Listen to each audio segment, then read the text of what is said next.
Hello, everyone, and welcome. My name is Sharon Bonney. I'm the CEO for the Coalition on Adult Basic Education, and I'm really excited to welcome you to our webinar today, Introduction to Google Drive and Google Docs. I'm going to turn this over to our sponsor, which is Advanced Net Labs, also Work Ready, and Keith Thode. And through their sponsorship, this webinar is provided to you free of charge. So Keith, I'm going to stop sharing my screen so you can share yours. While Keith's pulling up his slides, if you all just want to welcome him in the chat box, and only questions in the Q&A. So Keith, go ahead. Great, thank you for having me today and letting us have the chance to be in front of you all for a couple of minutes. I'm excited for the content today. I think some of you already know about Work Ready Mobile, but it is a mobile app, the first of its kind, that's made for students and teachers in adult basic ed. ABE programs kind of around the country now are using it. But we built it right here in Dallas, Texas with the Dallas County Community College District, and now have schools all over using it, schools and other adult ed programs. Work Ready Mobile is your own branded mobile app with your messaging and your content. Its goals are to try to retain students all the way from the point when they first show interest, recruiting them, getting them to enroll, retaining them, helping them be successful, and then capturing their gains.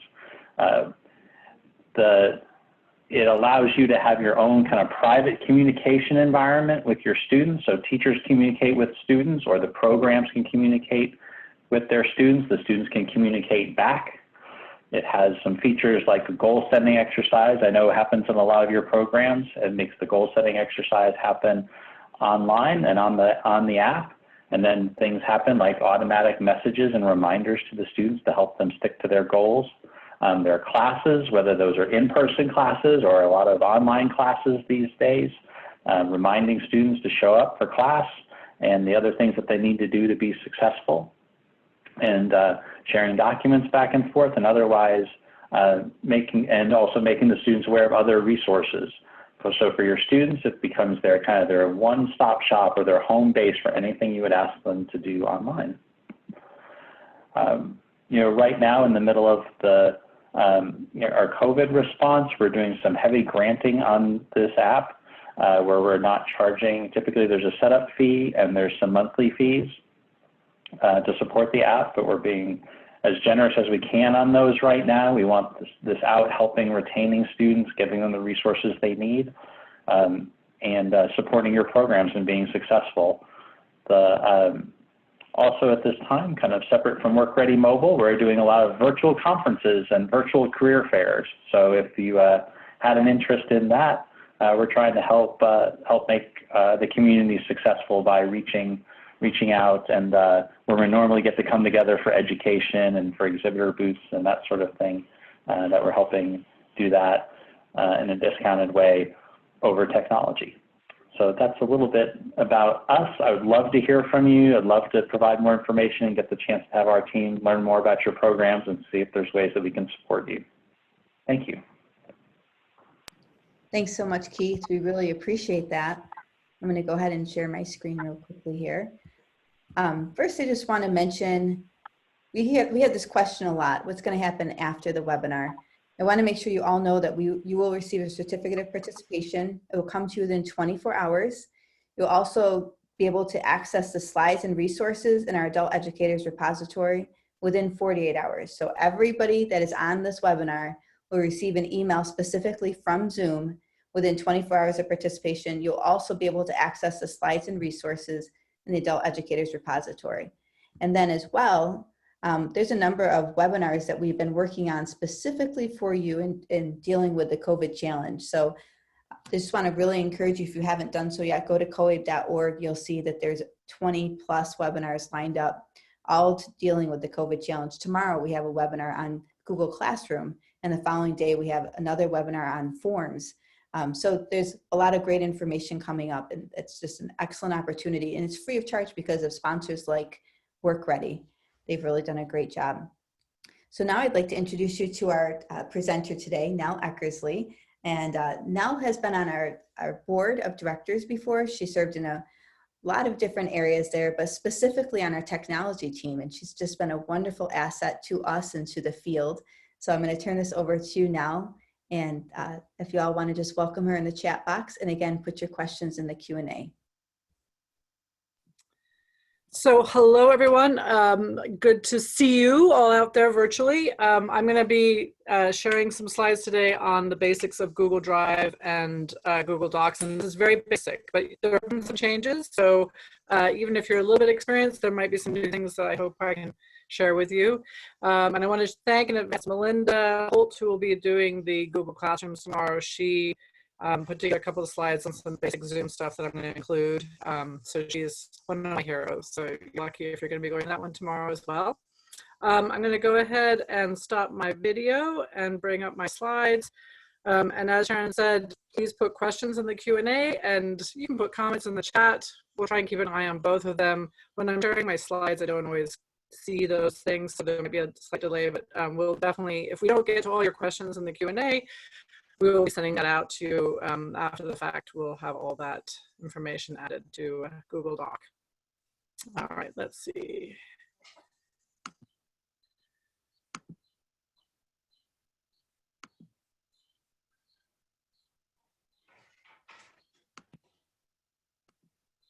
All right. So this is, as I said, introduction to Google Drive, Google Docs. It's coming from the idea of basically that you don't know a lot. Hopefully for all of you, there'll be something that you learn. So my name is Nell Eckersley. I do work at the Literacy Assistance Center. I'm sure you probably saw my bio in the list of events coming up to COAB, which is an amazing resource for us nationally. The Literacy Assistance Center is in New York City. We are primarily do professional development for adult programs in the city and in the state, and some national work. We also host the data system for New York State. And I am in New York City, and you're going to see I have a few New York City slides in here, but kind of with the idea of the building side of all this, because I think that Google Drive and Google Docs are some basis for us to build a lot of things from. So we are covering quite a lot. I'm going to try and slow myself down. You are going to have a copy of these slides, both as a PDF, and then you'll see as we go through the slides, there are some links that you can actually access right now if you want to an actual folder where the slides are. So this was built in Google Slides. So we're going to talk a little bit about how you see your Google Drive, adding a shared folder or document to your Google Drive.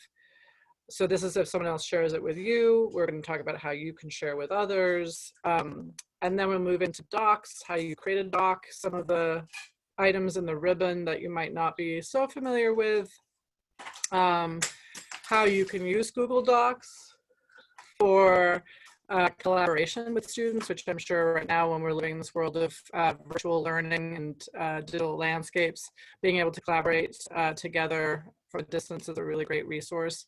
We're going to talk about how you take something that may be made in Microsoft Word document and bring it into Google and vice versa, publishing to the web, making shortcuts, and then voice typing. And a lot of those last few things are just a single slide just to let you know they're possible. So we're going to depth in all of this. You can see it's a lot. We have an hour and 50 minutes or so. Again, my task is not to go too fast. So do put your questions in the Q&A, and I'll come out every now and then from the sharing of slides, and we'll see if there's things we can respond to. So you are all here on Zoom, and I did what this is the slides I was mentioning that Melinda created. There are opportunities for you who want to exit the full screen that you're in right now. When I started sharing my screen, or when we all started sharing our screens, it probably went into full screen mode on your particular device. And you actually can control that. And there are opportunities if you want to minimize the Zoom screen and actually play along parallel if you have a big enough screen that's comfortable. Again, those of you who don't want to do that and are just here to view and take in the things that are being said, that's totally fine too. But we definitely support that, and there are definitely some moments where I'll be trying to put some links in the chat. For those of you who want to try that, you can minimize this Zoom screen and pull up your own browser and try going into Google and playing along while you listen to what I'm saying rather than watching necessarily what I'm doing. So when you're looking at your screen right now, you'll notice that once we went into sharing our screen mode, the toolbar went from the bottom of your screen to the top of your screen, and it kind of hides, but you probably see the little green bar that says you're viewing, in this case, it's Melinda's screen. In my case, it'll be my name or my ID. And you just right click where there's a little dot over there, and it gives you the options of changing what size the screen is taking up, or you can just click exit full screen and then you can resize yourself if you feel comfortable doing it that way, which is actually what I do mostly. And then once you do that, you have the ability to exit the full screen and have that to one side, and then open up your browser window and open website. Again, I'll be sharing links that you can go to if you want to do some hands-on. We have a huge amount of folks here today. It's so exciting. I can see there's 991 of you already. So we're not going to be taking time out to do too much of this because it just is too chaotic. But you can play along, just know that, and I'll try and make that as possible. I'll, like I said, make sure we put the links in there. Sharon, yes. Yes, no, you're doing a great job. It's just the audio sounds a little garbled. We're getting some comments on that. Okay, I will try and improve that. Let's see. I wonder if that's a Zoom day. So I'll try and speak more clearly and closer to my computer. If I have to, I can put a headset on too. Okay. All right, so that's all just setting us up for Zoom. So the materials for today are at this link. This is a folder.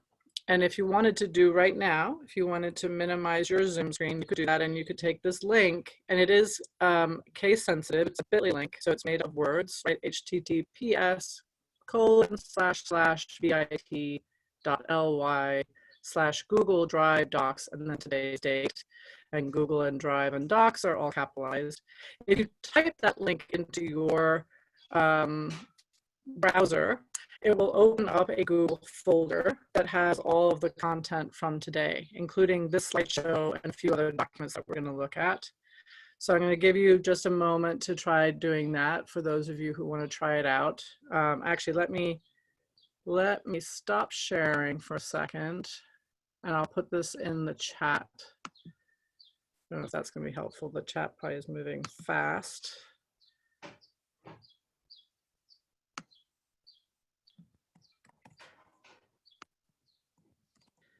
And you'll know that Google or that Zoom has changed their security settings, so that's not a live link anymore. You have to go in and copy and paste it. It's still choppy, I see. Well, I apologize for that. I wonder if that's the weather.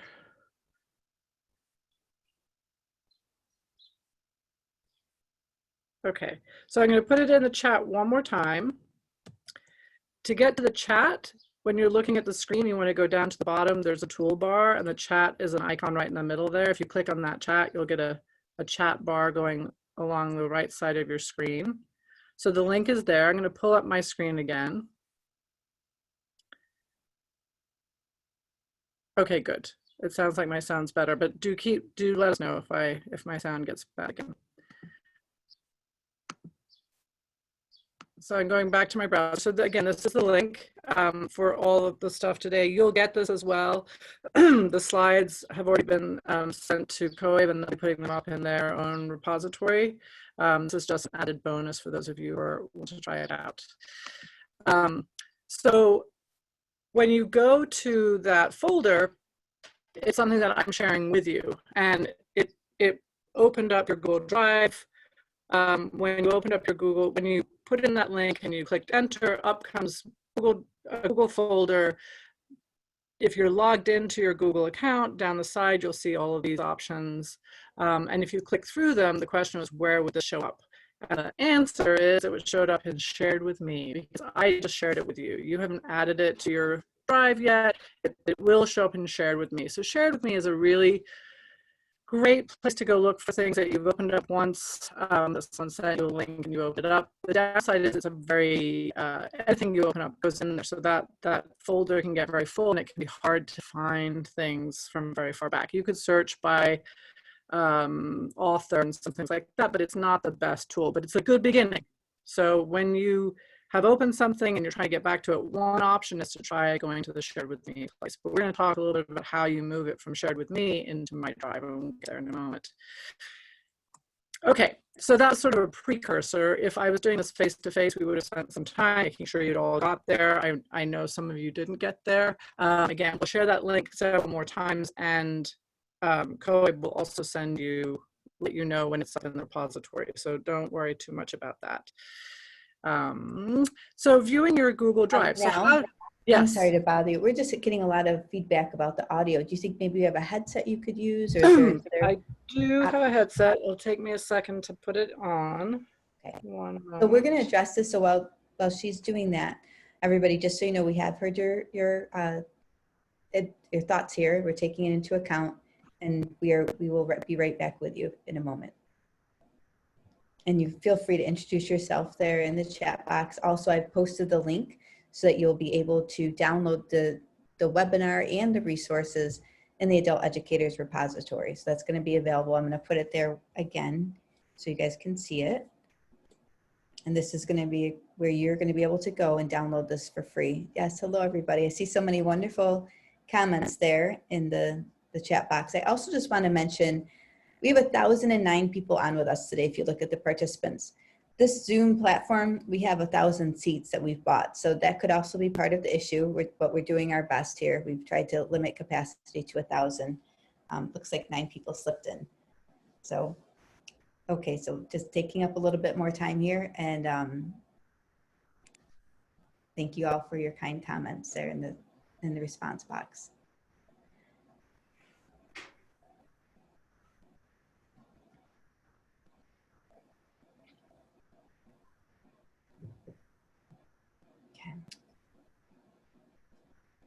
I also just want to say, you know, Nell is right there in New York City, kind of the hub of what we're dealing with the coronavirus.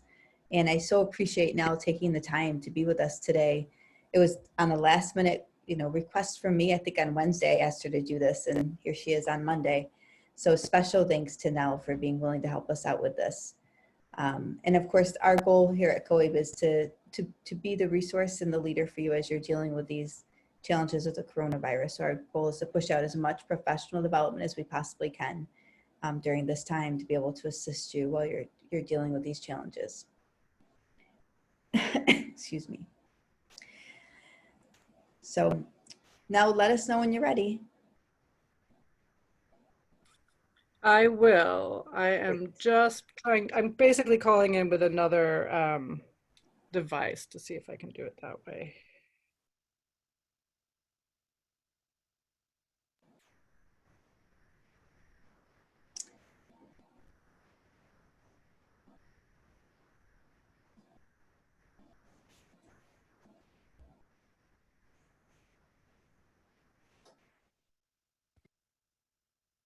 Okay, is that better?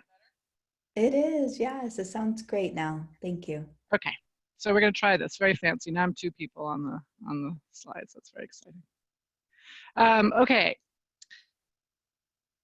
Well, let me just get out of some of the things I pulled up in the process.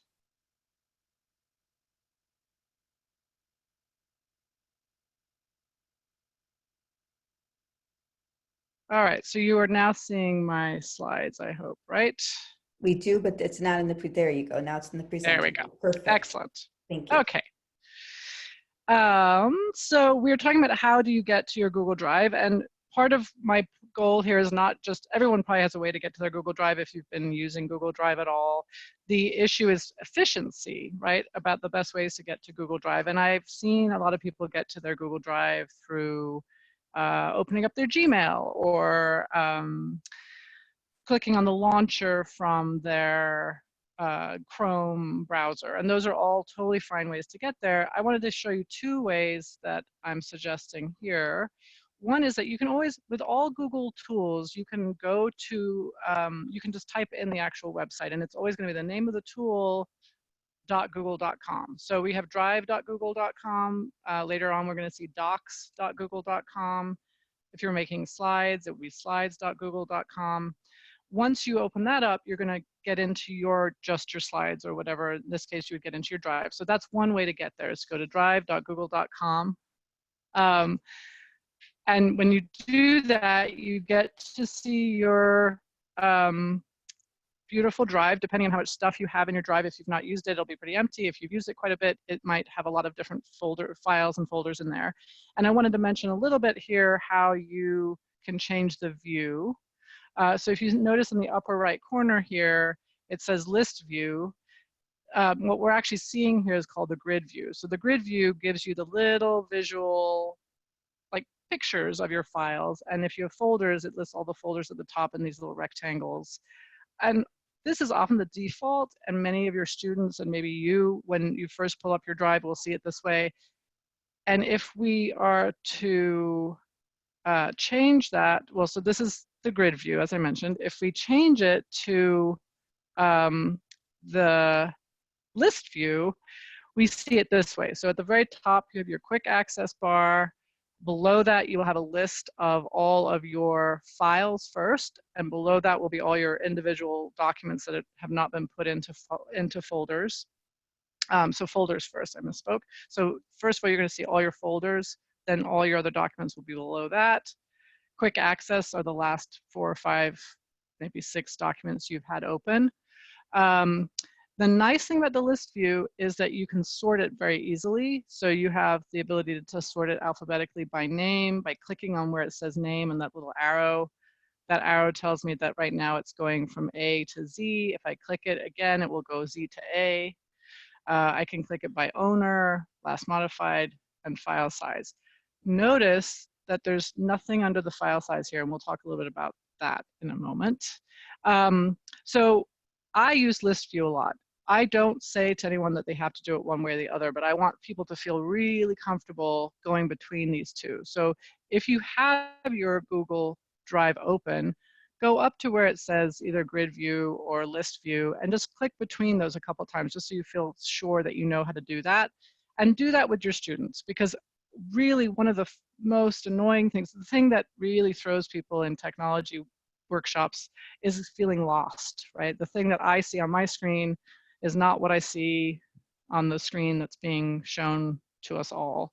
And so you want to really help people be able to control things for themselves, so they know how it could look like the one that you're displaying, but that they're making their choices based on their personal desires.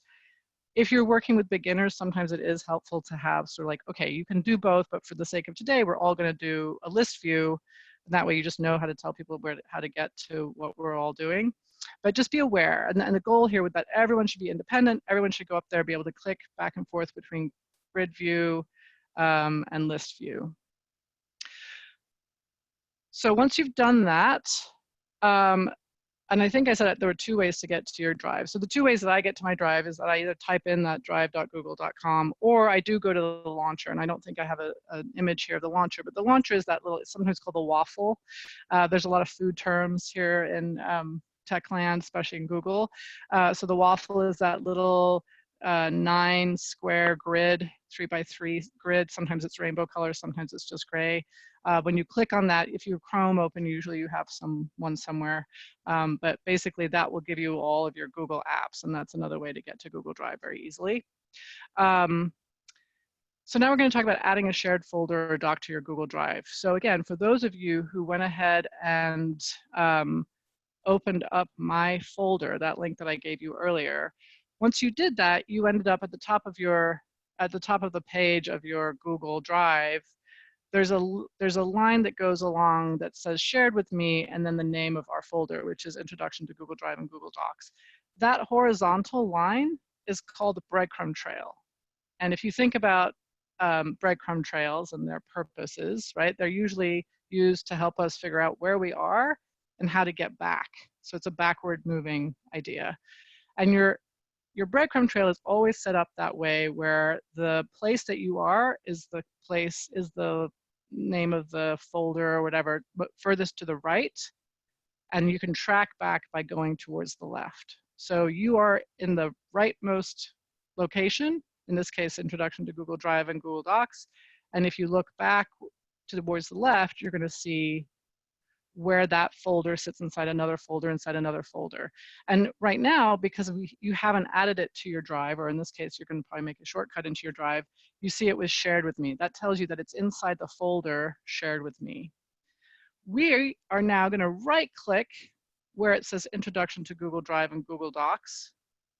So again, you need to be able to identify where this is one way to add it to your drive, but this is, I think, one of the most efficient ways. So when you're looking at the actual folder, it's open, you're looking at that breadcrumb trail, you're going to right click on the breadcrumb trail anywhere in the words, and you're going to get this drop down menu. And this drop down menu is lovely. This drop down menu is one of my favorite places to be on the internet. I cut it off here. We're going to see the whole thing in a minute, but here you see the part that's important, which is the 5th item down on that drop down menu is Add Shortcut to Drive.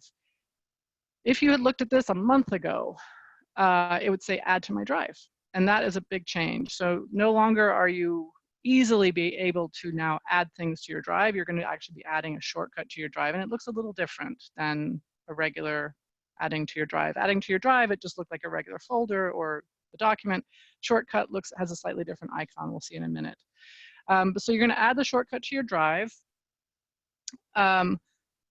Once you start that process, it's going to ask you where do you want to add it to. So you can decide, are you adding it to your drive? Is it just going to sit on that first level of your drive? Or do you want to put it inside a folder inside your drive? Or do you want to make a new folder? Again, this is very much up to you right now. I'm not going to direct you, but if you're working with students, this might be something where you'd want to direct them to make a folder called Google Basics, or something that you can help them find again. So the first step would be clicking on that little arrow, that right pointing arrow beside my drive. And when you do that, so again, it's that little arrow that's circled there. Then you get to that second image on the right that says My Drive. And in there are all going to be listed on all the folders I already have. And if I don't like any of those folders for this process, I'm going to click on that little tiny folder icon, which will allow me to create a new folder. So if I clicked on that, right? So in this example, we're saying that we wanted to we want to make a new folder to put the shortcut to the shared folder in. You get to name your folder. So again, we've clicked on Make a New Folder. Now I'm going to name it. Once I'm finished naming it, I'm going to click that blue box with the little check mark in it. Once I click that, it's going to make that new folder, and it's going to give me this message saying a shortcut was added to Google. In this case, I called my folder Google. My shortcut has been included in there now. So when I look at my drive, I'm going to have a folder listed as Google. If I double click on that folder, inside there, I'm going to see the shortcut. And the shortcut is going to have the full name of my folder, which is the Introduction to Google Drive and Google Docs. Now, this is the new thing. This is something that was new to me, so maybe it's new to some of you too. Those of you who are actually using a lot of Google Drive and Google Docs, if you do want to actually save the actual documents to your drive. So we've just discussed that what we've been doing up to now, there's been a change. Google made a change about a month ago where you're no longer adding a folder to your drive. You're adding a shortcut to a folder. For those of us who are used to the old way, that just feels a little weird, and I would prefer to be able to actually add the documents to my drive. So the way I can do that, I can't do it to the whole folder, but I can do it to the individual documents inside that folder. And again, if you're looking at the folder I gave you today, there are, I think, 4 or 5 documents in there. So maybe the slides for today, you would like to actually save the slides themselves to your drive. So to do that, you want to open up the folder, you want to find the document, in this case slides, that you want to save, and you're going to again right click on it. Actually, you're going to use this thing Shift and Z. So you're going to hold down the key Shift and the letter key Z, and you're going to get this dialog box that allows you to actually save excuse me, that lets you actually save that document to your drive. For those of you who this is new, I mean, the whole thing that we're talking about today is new. Don't worry much. This piece is kind of extra. But for those of you who are pretty familiar with Google Drive and have been using it for a while, this might be something that you might want to know. So just know about the shift and the letter Z to be able to save a document that's been shared with you rather than making a shortcut to it. For the rest of us, let's just remember that we can make shortcuts to folders, we can make shortcuts to documents. And the shortcut idea, Google has a reason that they've moved into that direction, and in some ways I think it is maybe makes it clearer what's happening. So one of the reasons we love Google for adult ed and maybe for productivity with our colleagues is this idea that there's a single folder out there that we are all sharing. So I see that there's over 1,000 people on this webinar. If all of you have gone to my folder, that's 1,000 people all in that folder right now. It's a single folder. There aren't 1,000 folders, right? There's just one folder and we're all in there together. If you make a shortcut to your drive, there's still just one folder. If you add, in the old days, the old language, if you added this to your drive, there was still just one folder. We were all just there looking at it together. There's a whole other thing you can do, which is making a copy of the folder, a copy of a document, and we're not talking about that here. That would mean that there are now two. So there's a difference between adding to your drive, and now the new language, it's adding a shortcut to your drive, which might be a little more clear in what you're actually doing, right? There's only a single document, and now we all have shortcuts to it. So the bonus with this is that you as a teacher or one of your students makes a document, you want to share it with each other, you share the link, everyone can come and see that document together depending on the settings, and we're going to talk a little bit about sharing in a moment from you out to other people. You get to decide, can they view only, can they comment on the content in the document, or can they actually edit the document?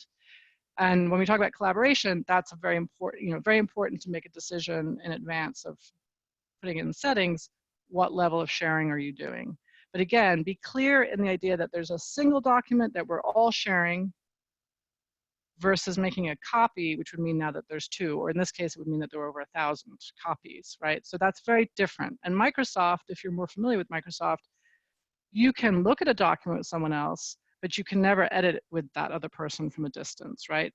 And so generally we end up making copies there. And even though now there's a cloud version, it's still not something that we can edit together.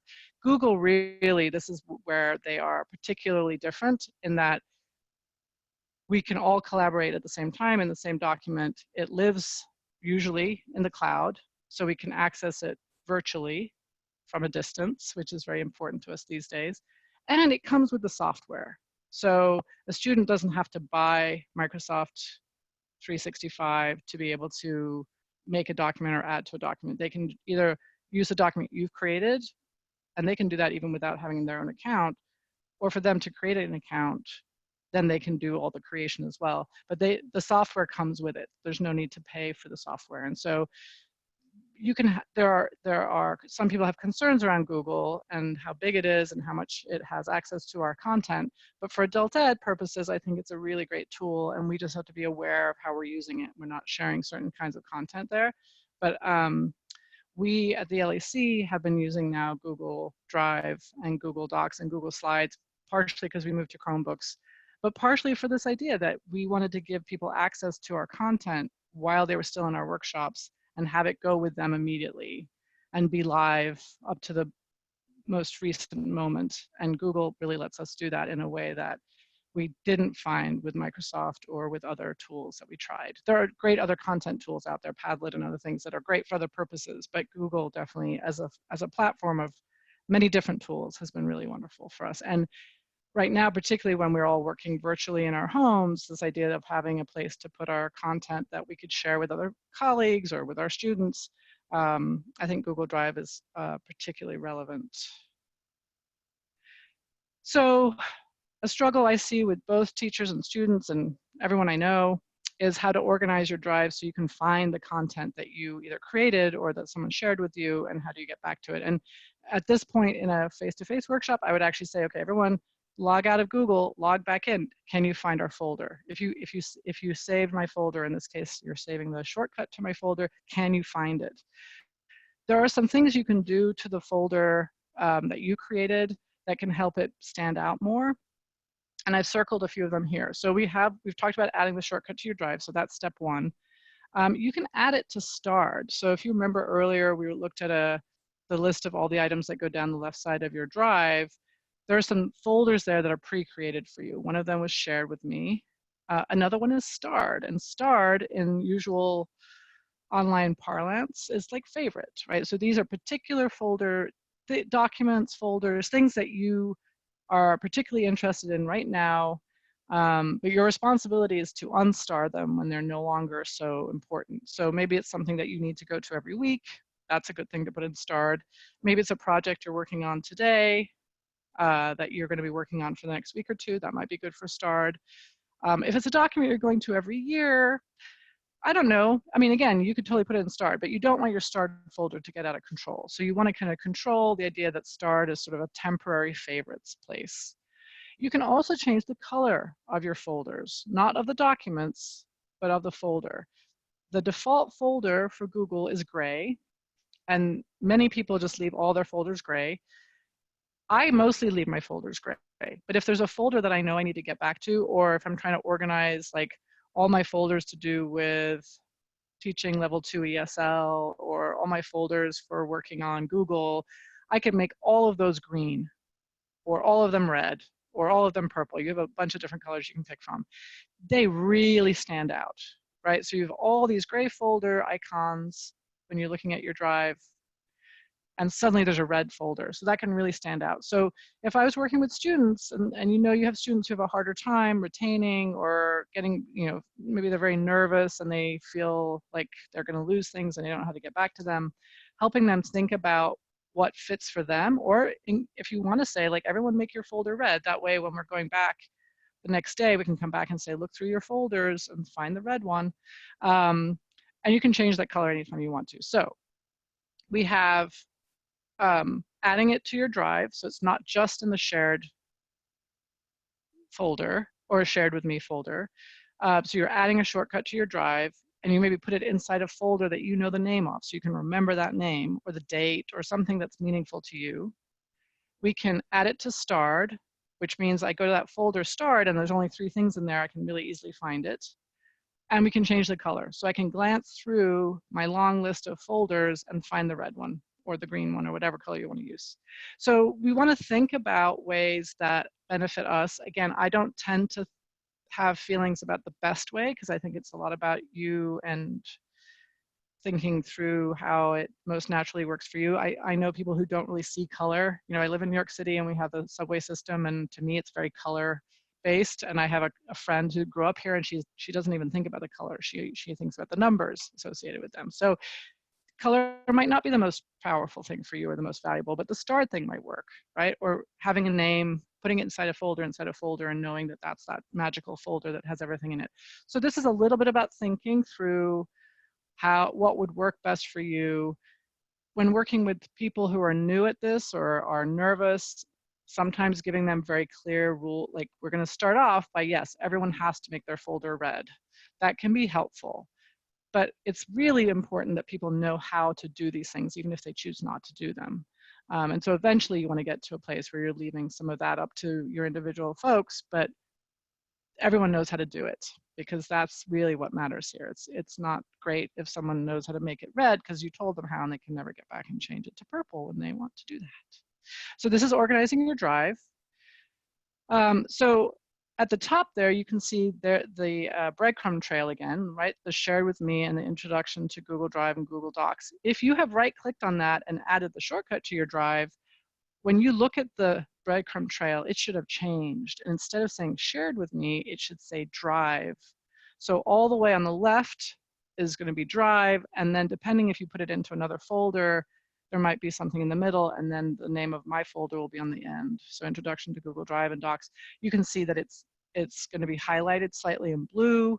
That lets you know that's where you are. Again, when I do face-to-face workshops, there are always a couple of people who are like, I'm not where you are and I don't know where I am, and I'm all, like, it just sets up a whole, people get very nervous, and it starts their self-belief system of not being able to use technology. And so this is a moment to sort of take a moment, figure out where you are. What are some tools to figure out where our content is? So all those things we just did, we can go look for our red folder. We can go look in our starred folder.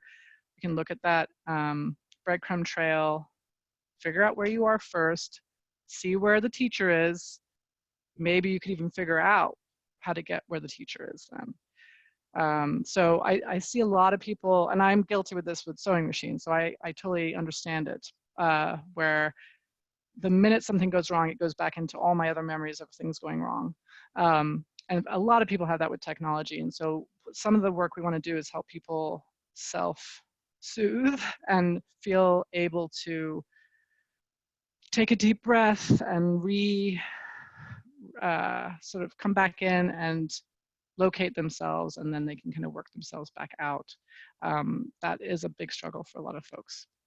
So again, in a face-to-face world, or if this was like we were a group of 20, we would take some time now where you would actually go out and see where the folder is and see if you could find it. I'm not going to do that with you all, but if you're working with students and you want to do this intro, this would be a good time to take a moment and, like, you're flying without a net. You're going to close out your Chrome browser or whatever browser you're in, and how do you find our folder again? And just practice that a few times when you're all together, even if you're doing it through Zoom or whatever. So that's the lay of the land. So take a moment just to let that settle in. That was just how do you find Drive? How do you look in Drive for the thing that you put there? How did you add my folder to your Drive, or a shortcut of my folder to your Drive? Now we're going to talk a little bit about what Drive gives us and how do you create content in Drive. So while I mentioned in the beginning that you can get to Drive by going to drive.google.com, and you could actually get to Docs by going to docs.google.com, slides.google.com, etc. You can get to all those other tools through your Drive. So the Drive is the most important place to get to in my thinking. So I tend to have Google Drive open all the time. When I have Google Drive open, in the upper left corner, there's a beautiful big button that says New. And when you click on New, here it's changed. Now it's a slightly different image than this blue button, but it still says New. You click on New and you get this drop-down menu. It starts off with a folder, so you can make a new folder if you want to. You can upload a file or upload a folder from your computer. So you're going to be bringing in non-Google content, right? Maybe you made a folder called Google where you've done some beautiful PowerPoints and you want to bring those into your Google Drive. That's one way to do it. There are other ways, but that's one way to do it. But here's the exciting part. We have Google Docs, Google Sheets, Google Slides. And those are the three most commonly used applications that people probably use for Google. We're going to talk a little bit about what they are the equivalent of in Microsoft, but those are probably the most common. But I have to say, Google Forms is one of my favorite things, and that comes when you scroll over the word More, you get a second drop down, and there you'll see Google Forms. So the four tools that I think are most useful to us are these: Google Docs, Google Sheets, Google Slides, Google Forms. Google Hangouts, which now they're kind of slowly easing out, and you're going to have Google Meets being available to us all sometime soon, is a great chatting tool, or a great tool you can use a bit like Zoom. That's not here, and I wouldn't do it from here, but that's another great tool. But we're going to say today that these four, Google Docs, Google Sheets, Google Slides, and Google Forms, are the four that you probably are going to find the most consistent use for. You can make your own Google websites. We have Google Sites there. Obviously, Google Maps is really valuable, but we have something called Google My Maps, which allows you to make a map, take a Google map, and add your own points of interest on there, and that can be really lovely too. Google Drawings, if you're making graphics for your Google Slides, maybe. And then those bottom ones are ones I've added. So when you're playing around with Google Drive a lot, you can always add some more functionalities in there, but that's not necessary at all. So again, we're going to focus on the ones that we think are kind of similar to the Google Docs, Google Sheets, Google Slides, very similar to Microsoft Office tools that you're probably most familiar with. And then Google Forms is like, SurveyMonkey or whatever. You can make surveys and quizzes, and it can be really valuable. And I know there's a workshop coming on that, so I would definitely attend that. Google Forms is amazing. So if we're comparing the basic, again, so take Google Forms out for a moment. Google Docs is like Word documents if you're more familiar with Microsoft. Google Sheets is like Excel, and Google Slides is like PowerPoint. And so nicely, the blues are the same, the greens are the same, and then we have Google Slides, which are yellow, and PowerPoint, which is red, but those are the two that are similar. Functions, pretty much the same. How you do it, a little bit different, but transferable skills, right? So if you have been using yourself the Microsoft suite, it will be annoying when you first start using the Google ones because they're all a little different, more than how you find the things to do than necessarily the actual capabilities. There are definitely some capabilities that are different, but it's mostly where things are located. That's kind of where my annoyance comes up, because I'm like, I know I can do it, but where is it? Luckily, we can Google it. So if you're ever stuck, there's videos out there on how to do everything. But anyway, just hold that in your mind, right? So if you're using a Word doc, consider using a Google Doc. If you're using Excel, consider using Google Sheets. If you're using PowerPoint, consider using Google Slides. The tools that are in Google can all be downloaded as Microsoft version, and a Microsoft version can be uploaded and changed into a Google version. However, there's always formatting issues. So if you can, you're going to want to start thinking in advance of developing or creating your content. Which one do you think you're going to use when you're sharing it, right? So today, for example, I made mine in Google Slides because that's what I'm used to using. And when I first was communicating with COAB, they were like, well, send us your PowerPoint. I was like, well, can I send you my slides?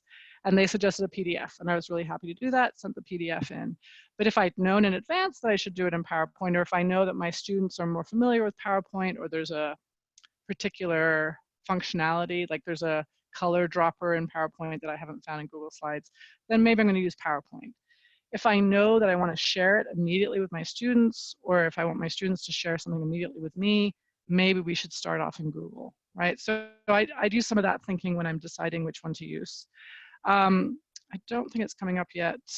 We'll talk a little bit about memory in Google Drive. And if it's a Google tool that's used to make the content versus a non-Google tool, it affects your memory differently. So that's another reason to consider which one you're using. So I mentioned earlier the right-click drop-down when you're looking at the breadcrumb trail. And again, I'm using some language today that you might be like, well, why are you saying breadcrumb trail? Or why did you say launcher or waffle? Part of what's going to happen now especially in our distance learning situation is as we are going to be talking a lot more about technology maybe than we did in the classroom. And even in the classroom, this is still really important. But using vocabulary around technology is really important because we don't often do that in our lives. It's very rare that I'm having a conversation with my friend like, oh yes, I was looking at my Chrome browser the other day and I clicked on the launcher and blah, blah, blah. Like very rarely am I using that vocabulary in my real life. I might think it in my head, but rarely am I saying it out loud. In an instructional situation, or when you're working with other people who are trying to work in the same technology as you, being able to describe the problem you're having using language that has the same meaning for both of us is just going to make things so much easier. And whether the student's going to end up doing that with you, or you're working with a colleague and they're like, oh, I tried to get this to work, but it all turned purple. It'd be really lovely. It's going to make it easier to resolve the problems, even to Google it and find the solution if you're using vocabulary that the world is using. So things like breadcrumb trail, browser, launcher, or Google Waffle, I think you could probably look that up. Those terms are going to help you when you're searching for help, either searching for help by Googling something or by asking somebody else for help or by helping someone. So we do want to use the vocabulary as much as we can. So again, this is my menu that I got to by right-clicking from the breadcrumb trail. You'll also get this if you right-click on any folder or any file. And it is a great, I showed it to you before just in portion because I wanted to show you the add shortcut to Drive. But you can see here we have a lot of options. So this is where we can add to start as well. We can rename something that we have made. We can make a copy of it. We can download it, and we can remove it. Notice we don't have the word delete, but the word remove is right beside that little trash can.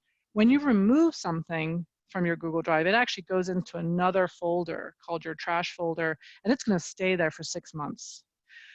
that can be nice, right? We've all made the mistake before of throwing away something that we actually wanted it back. So this is a nice safety net. But if you're trying to get rid of stuff because you're running out of memory or you really don't want to ever see it again, you might want to go and empty your trash folder after you've removed it from your drive. So just know that remove, there's a reason they're using the word remove. It's not just that they're silly Google people coming up with new words instead of the word delete, but you're removing it from your drive, you're putting it into your trash folder, then you can empty your trash folder.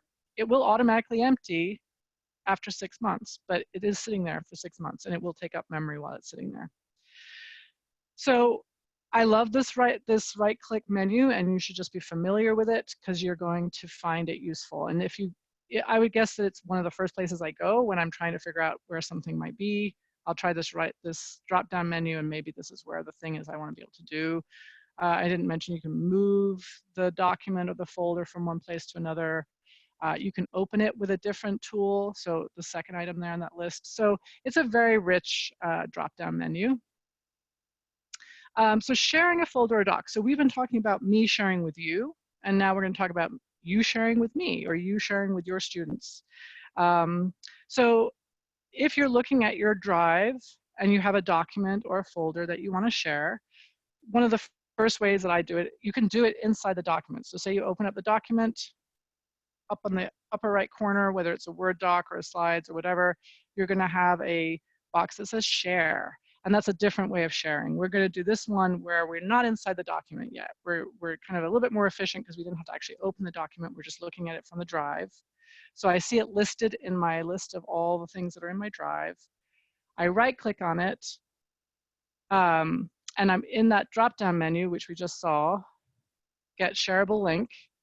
When I click on Get Shareable Link, this will pop up, a little tiny dialog box that says Link Sharing On, which it might say Link Sharing Off, and then you just change that little toggle on the right.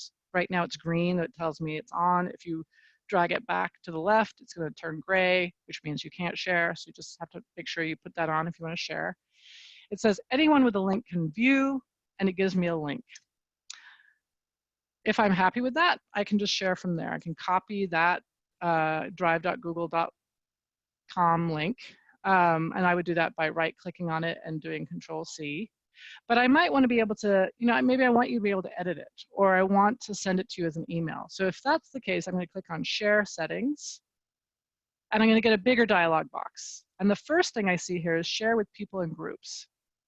This is for a lot of people, this is how they share most of their things, right? You would put in the email addresses or a group that you created for all the people that should get access to this document, and you would indicate what level. We know already that they can view only, right? So the great thing about that is you can really manage who has access. So you could see a list now of all the people that you've shared with, and you could actually take that access away from them, or you could change it individually, right? Here I could share it with, now I often, with a colleague, I'll share it in a edit capability, and then if I was doing this with students, I might give them view only. And so this does give me the ability to give different people different levels of access. The downside is if you don't know my Gmail account and you sent this sharing to my work email, sometimes you'll end up with that weird thing where you're going to get an email saying you have to ask for permission, or it won't let you open it. I find all that very annoying. So generally, again, as I mentioned, like I might give Liz Elena, my colleague, access here because I know her Gmail now, and I'll give her edit capability. And then I'll go to this second rectangle box that's just below that that says Get Link.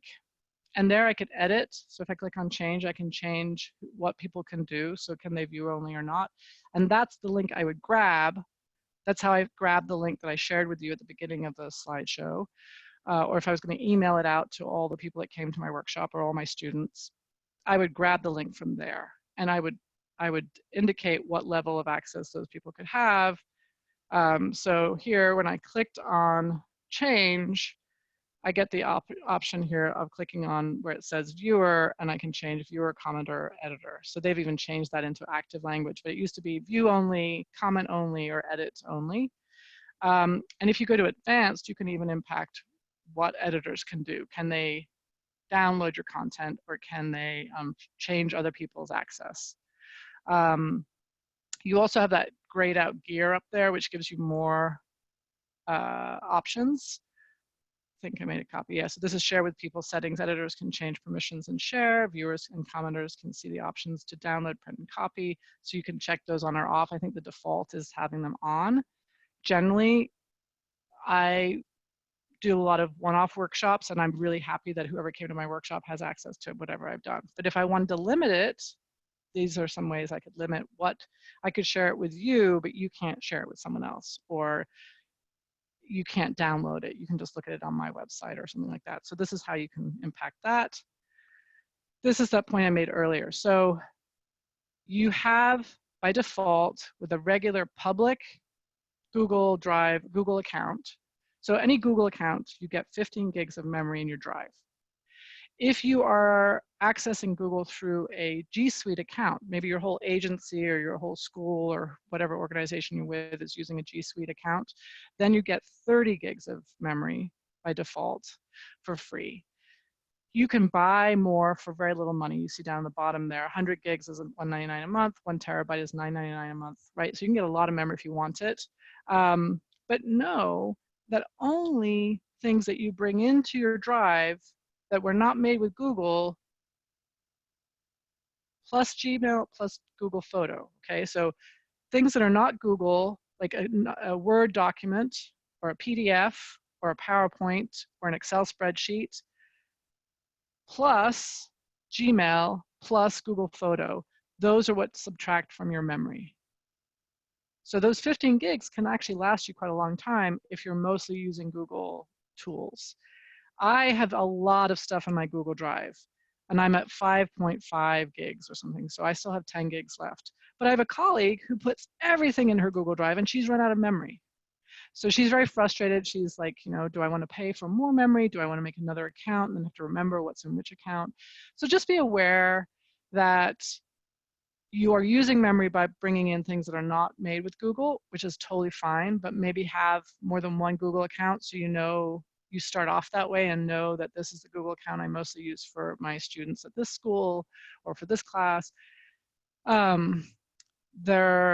It can get annoying to have lots of Google accounts, but you can name them into things that are related to the topic of that particular drive. But 15 gigs is actually not bad. You can do a lot with your Google tools and not really subtract from your the amount of memory that you have. We won't talk about sync settings, but you'll notice when you open up Google Drive in a new computer, there'll be a pop-up that will ask you if you want to sync. I generally do sync on my own devices, but not if I'm using a public computer, just because that content is kind of going into the deeper reaches of the computer. Okay, so now we're going into Google Docs. Sharon, are there lots of questions? Or should we take a moment to talk about Google Drive before we move on to Google Docs? Hi, Nell. I've been just kind of going through them as I could. People are asking some kind of basic questions about the difference between download versus upload and Gotcha. those sorts of things. I don't know if you see them in there. Yes. So I'm looking at the questions and I can see, and I know, we're really, this is so amazing to have you all here, and obviously you're going to be at different levels and different levels of experience, and this was sort of aimed at beginners, but we're also packing a lot in without you kind of being able to go in and play on your own.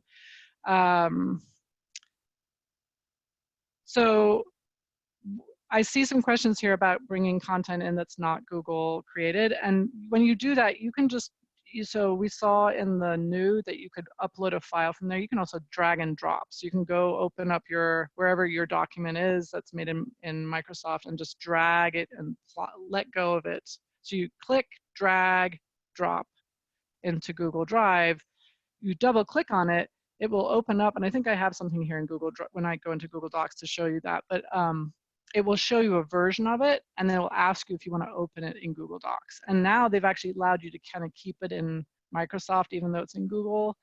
But usually you would download it again, and then you'd actually use it with Google, with your Microsoft account. So with PDF, it's the same way. You upload a PDF, you double click on it, it would open up, and then you probably would want to download it. So you'd actually have it on your device, because the view you get inside Google Drive is sort of a limited, they sort of black out the background.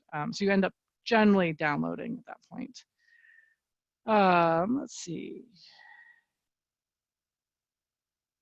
So you can actually insert, so Google, I'm answering the question about can you add Google Photos to my Drive so you can insert photos. So you can bring your photos into Google Drive like one by one, but by having them in Google Photo, you actually have access to them. And we'll look at that in a moment in the Word document. So when we're opening up a Word document and I want to insert a photo from my Google Drive, sorry, not from Google Drive, from Google Photo, you have that option. So you don't even have to do that extra work. Sometimes I download photos from Google Photo just to have them on my computer so I can use them in non-Googly things. But if I'm doing a Google document of some sort, they are all connected to your Google Photo, and you'll see that we can insert them, but I'll show you that in a moment. Okay, the breadcrumb trail. So maybe I should just go out to real life Google. Here, let's do that for a moment. I'll escape.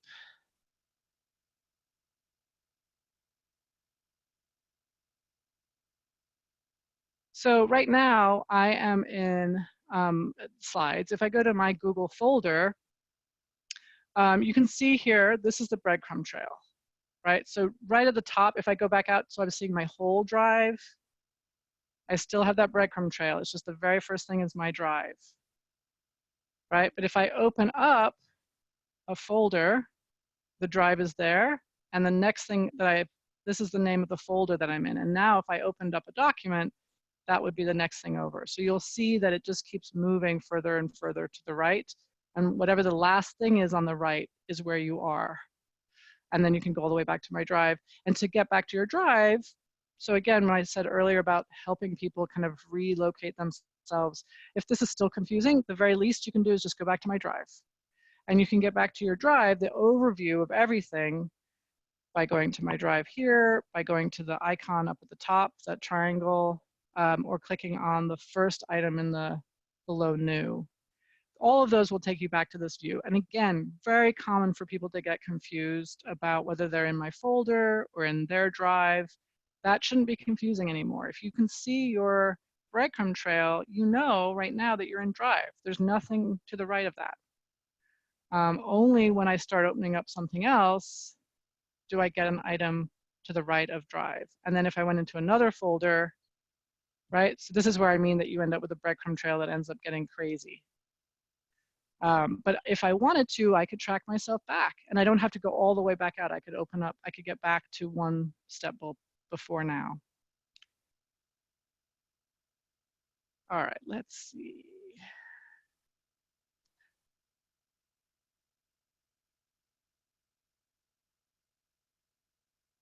So the shareable link, when you send it out, this is a question, if we use a shareable link, does this enable us to edit without permission? When you create the shareable link, whoever creates the shareable link, they decide, is the shareable link to view only, to edit, or to comment? So that's very important when you're creating that link to make that decision in advance. If you change it after the fact, it changes it for everyone. And that's why I said earlier that if I was to make my link editable and share it with my colleague Liz Elena, but do it in that bulk way where I just send her an email with a link in it, then everyone who has that link can edit it. Later on, when I change it to view only before I share it with my students, she will lose edit capability as well. So whenever you change, if you are using that link and not emailing it out individually to different people through Google, and again, you can see it in the slides. I'm not going to go back because I think we're going to run out of time as it is. But if you are sharing through, so they have two ways to share. One is that you share through the Google sharing to individual people, and that will come to them as an email out of Google. That's where you can get into individual levels of sharing. The other option is to get a link that you email then out of your own personal email or your work email. That one, whatever you make that link, when you first develop that link, you'll decide, is it view only, editable, or commenting? Whichever one you set it up as, that link goes out that way, people click on it, they'll have that access. But if you go in tomorrow and change it, it will change for everyone again. So the link will stay the same, but the access will change. It will not impact the people who are emailed directly by Google. I don't, it's hard to describe that to be clear. Okay, a list of Google lingo. I will work on that. So we will try it. We will do this in a Q&A and we'll get you a list of Google lingo. And you'll have a link to, I see someone gave their email address. You'll have my email address at the end. And again, Coab is going to share with you this as a PDF. And you can also email me for the slide link if you need that. Workspaces, I'm not going to talk about. So groups are another tool. Classroom is one tool, Google Classroom is one tool, and Google Groups is another tool. I believe that within Google Classroom, you make groups, but they are separate tools in the world. So if you're making a Google group for a specific topic, it really is just an emailing back and forth tool, where Classroom has a whole bunch of different, it's like a whole dashboard of tools. And again, definitely attend Melinda's session on that tomorrow. So someone says about sharing outside of their college. This is that issue where if you are if you have a G Suite account, so your Google account was made through your organization. It might be a college, it might be a nonprofit, it might be a for-profit, but your Gmail came from there and maybe even has their domain, like a .edu in it. That Google account usually has a lot of settings placed on it to keep it secure, and it means that sharing to people outside of that domain, people who have email addresses that don't have that same ending on it, you may not be able to share things. And so it's not, some colleges, some schools have rules where they don't want teachers to use their own, to make a private Google account. I would say that there are times when you're working with your students, if they've been given email addresses with the same domain. That happens more often in K-12 and in some colleges. Then if you're communicating with them, it's fine. But if they ever want to communicate with someone else outside of the school, or you want to communicate with them and they might be accessing it differently, that's where having a public account might be a good idea to have that as an option. So you have the G Suite accounts that usually are connected through the same email address domain, right? So like my domain for my email address is Nell is the first part, and then it's at lacnyc.org. lac.nyc.org is a domain. Everyone with that email address can be part of my G Suite. If I try to send something to someone who has yahoo.com, I might not be able to send it to them if I'm using a Gmail account that was developed inside that G Suite. It's confusing. For those of you who don't have to worry about it, don't worry about it. For those of you who do have that experience, if you're allowed to, have your own private one too that you can use if you need to, so that you have those two options, because it can be, I've often had people in workshops who have the G Suite version and they can't share with me or anyone else in the class. And it's good for them to have had a public version that they could share with.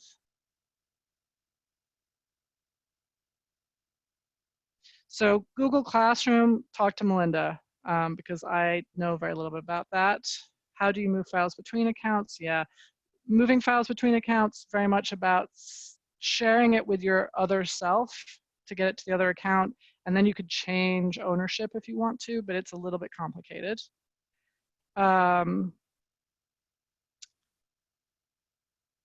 So someone asks, so if I convert an Excel or doc to Google, is that what uses memory? So not if you convert it. If you upload an Excel spreadsheet to Google, that's taking memory, and you'll see it lists how many gigs or how many whatever, terabyte, whatever, how much memory it's using.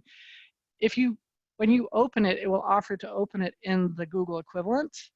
And if you save it in that equivalent, the new document does not take up any memory, and then you could delete the Excel. And we're going to look at that in Google Docs. So I'm going to take one more question, then I'm going to go out and actually show you Google Docs. I'm going to skip classroom ones. Right, and I would just chime in here. So we have Yes. a 2-hour session tomorrow and then another session the following day on Google. So just want to really encourage you, if you're signed up for this and she's talking, as she's going through the questions, and there's been, almost 100 questions out here. As you can imagine, we're trying to go through and cull through the ones and answer those specific to this session. but we're going to have a Google Classroom session tomorrow. So any questions that she mentions that Nala's mentioning that are related to Google Classroom, please just tune in tomorrow from 3 to 5 Eastern Standard.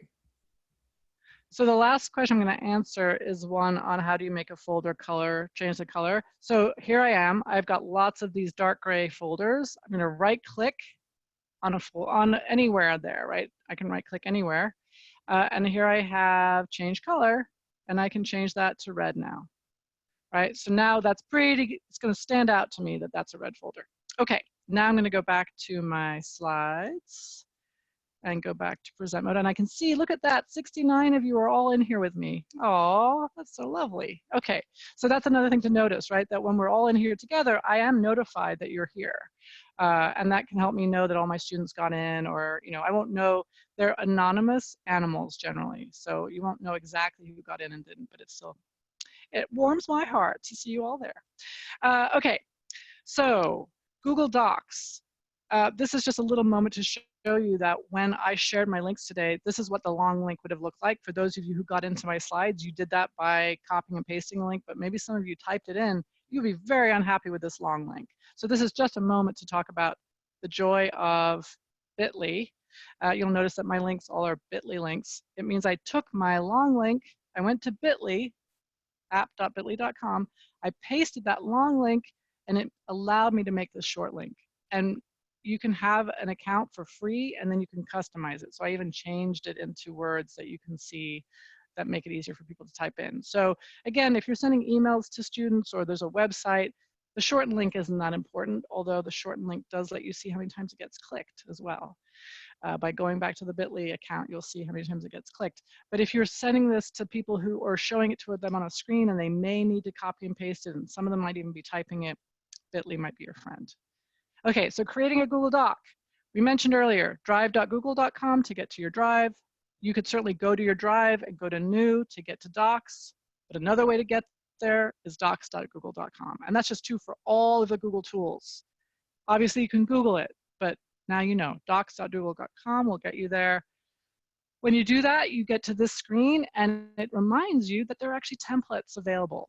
So there are a lot of templates in case you want to try those out. But most of the time, we're probably going to the blank, okay? So that will be one option here. It will also show you, if you're logged in, all of your documents. Only the things that are written documents. None of the slides will be here, none of the forms will be here, only your documents. I know we use that word document for 2 different types of things. I should probably be using the word file for the non-written ones.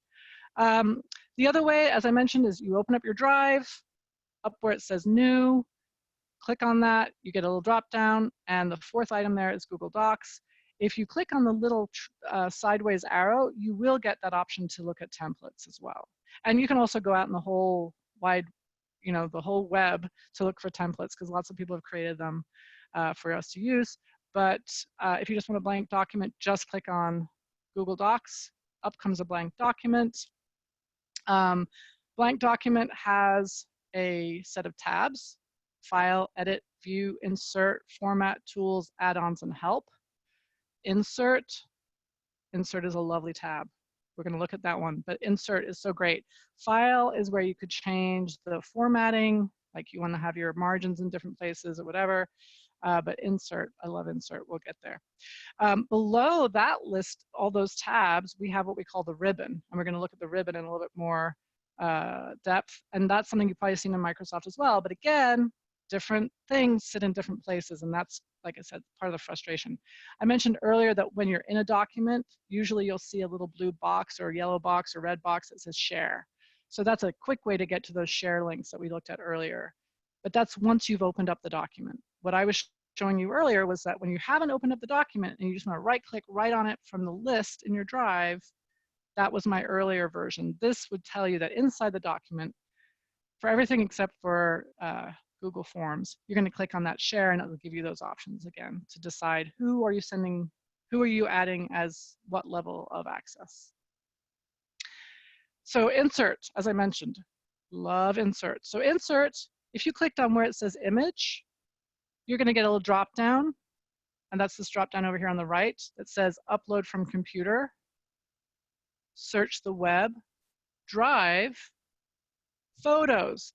this is what I mentioned about Google Photos. So from my Word document, if I took a photograph of all of you or of all of my students, and I took it with my phone, and I have my phone set up so my photos go straight into Google Photo, when I open up this document, I could go to Photo here, and it would let me see all my Google Photos, and I could insert the photo of the class. It's that quick usually, right? So you have access here to your photos already. You also can search the web from here. And I have a little piece at the end that we're probably not going to have time to look at on searching in the regular Google search. One of the things about looking for images is obviously you want to be as good as you can be about not using copyrighted material. When you search the web from inside a document, it does sort of have a kind of limit to only showing you images that are available for reuse. It's not 100% true, but it limits the images you see to ones that are more likely to be fine for you to use. So that's kind of nice.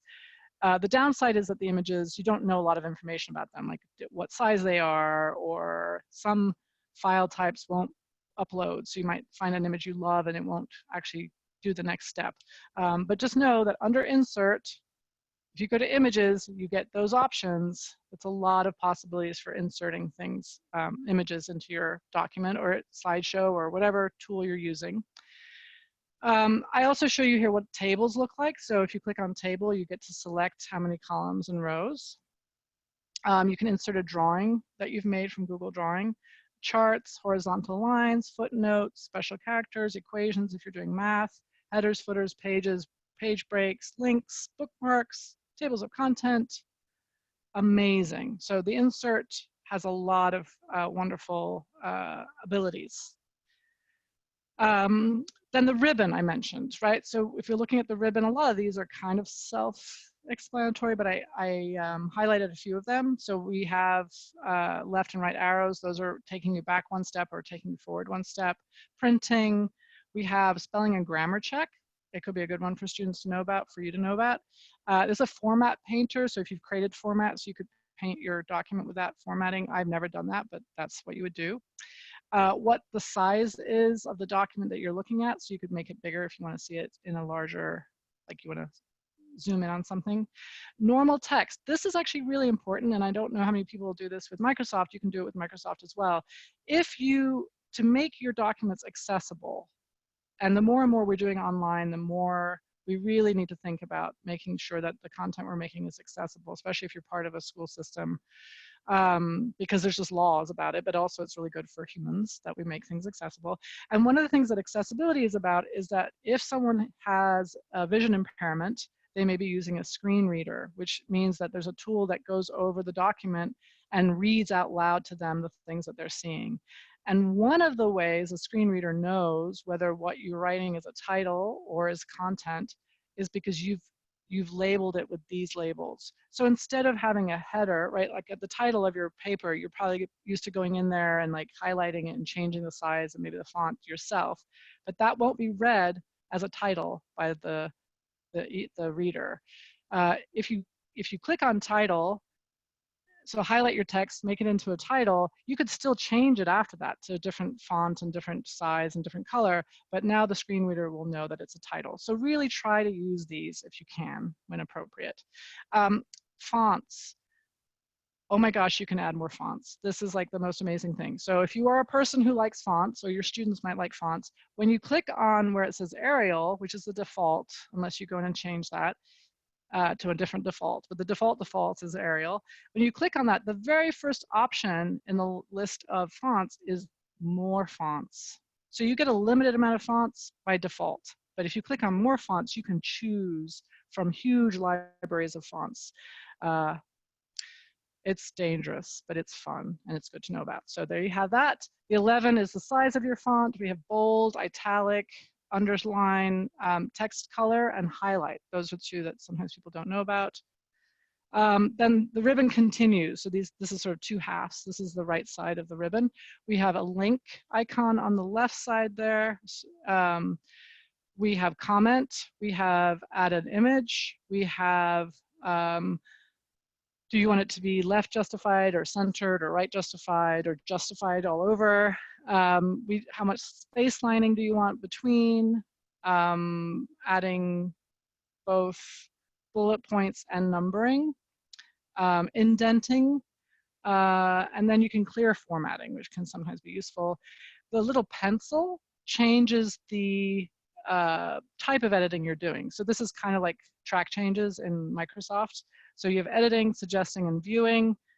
I hate track changes, and I love that generally in Google you don't deal with that, but you do have the possibility. So if you're working with someone else and they like track changes, you can still do a version of that by changing the way that you're seeing the document. So you'll see the write-ups and the suggestions from other people. And then there's this little caret that hides the menus. So this is one of those things that people accidentally hit and go, oh my God, I can't find any of my all my tabs along the top are disappeared.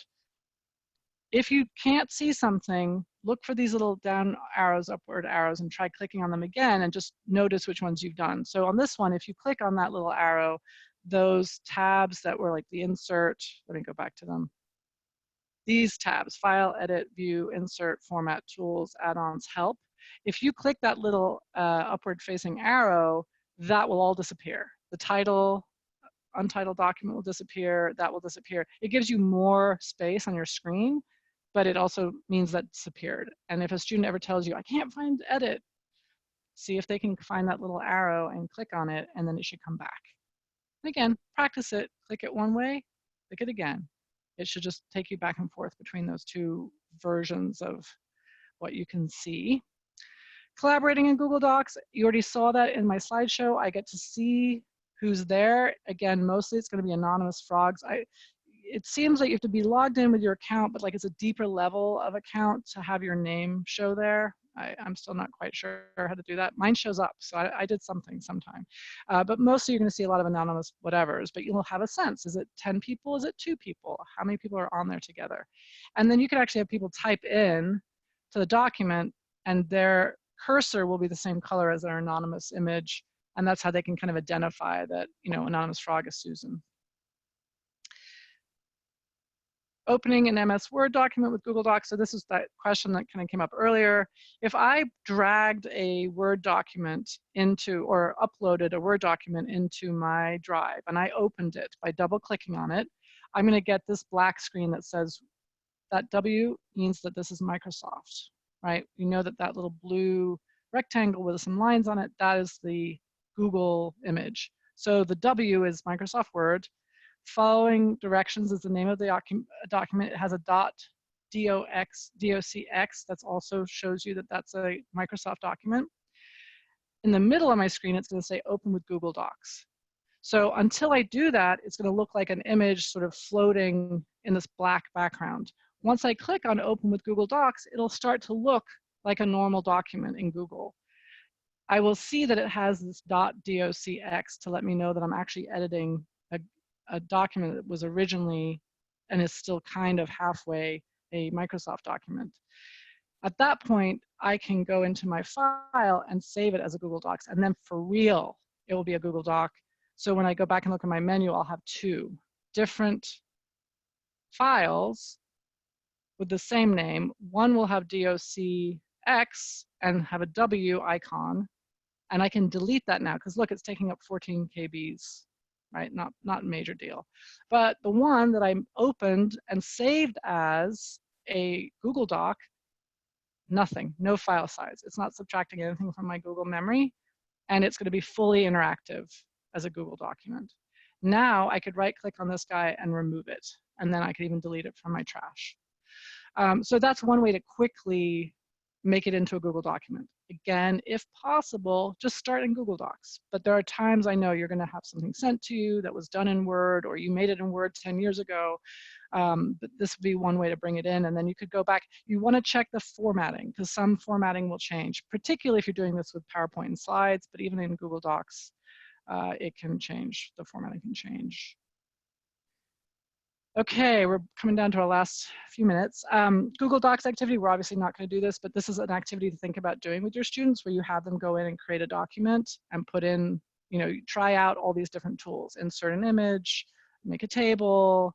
So you'll have that when you come to the slideshow. Publishing, you go to the File tab. About 10 items down is published to the web. When you publish it to the web, it's more mobile accessible. It looks kind of like a website. I've never really had a need for it, but if you're working with students who are accessing more on their phones, it might be valuable. And this kind of takes you through lots of different steps of that process. This is what it looks like as an actual doc, and this is what it looks like when it's published to the web. So it will have some things at the bottom that will make it look more like a website. If you publish slides to the web, because this is true with all the different Google tools, slides, you can set it up to automatically move through the slides, and so it can kind of feel like a little movie on people's screens. Making a desktop shortcut, I don't know, right now it feels like a lot of our students are probably accessing their work from their phones, and shortcuts might not be that useful, but you could put a shortcut on your phone too. Again, this is under add to desktop, and it just allows you to have, you'll actually have a little icon on your desktop that looks like, this was slides, right? So this would be an icon that looks like slides, and when I double click on it, it would open up my browser, go to the document, but it would be a shortcut to the document itself instead of the tools. Voice typing, again, we're talking about accessibility. Under tools, we have spelling, review, explore, define, word count, but that's also where you can do the voice typing. So it's Control Shift S. So people who can't type, or students who are low-level English maybe, and they're practicing pronunciation, or for whom it's hard to do the typing on a phone, all of those things. There's pretty good, the voice to type is pretty good, not 100% good. Resources in case you're looking for things to do with Google Docs. G Suite certification is a certification that you might want to be interested in, but I bring it up here more because it can help you see all the different skills. And there's a tab in here specifically for docs. And you could just, there's a whole thing called Applied Digital Skills where you could go and learn about this. And we'll make sure we share that link when we share the Q&A. And we haven't organized, we're trying to do a national tech community. If you're interested, there's a bit.ly link. You can apply, or you can email me, not apply, but just be added. It's really just another place to meet people who are interested in working on their technology skills. Google search, I'm going to leave that.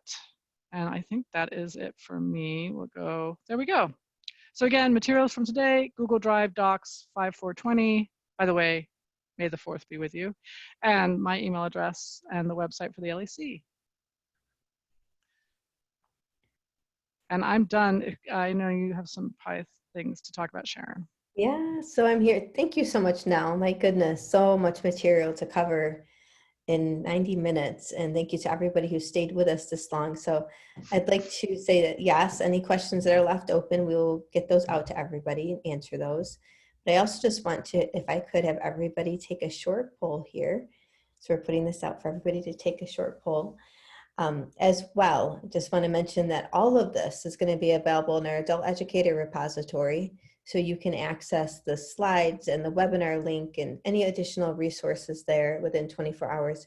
You will receive a certificate of completion, or I'm sorry, certificate of attendance just by participating in this webinar. Tomorrow we have a 2-hour Google Classroom webinar. Love for you to attend. Go to www.coeab.org for that. And I just, again, want to thank Keith Thode from Work Ready Solutions for being our sponsor today and for helping us out so that this was free of charge to all of you, our members. And a special thank you to Nell for volunteering her time and spending so much time with us today. And thank you to all of the participants as well.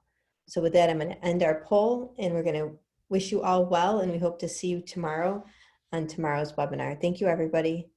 Nell, do you have any last words before we go? Nope, that's it for me. I do thank you all, though, and I thank you, COABE, for giving us such great resources out there, and these webinars are amazing. So thank you for that. Thank you, Nell. Thank you, everybody. We'll see you all tomorrow. Bye now.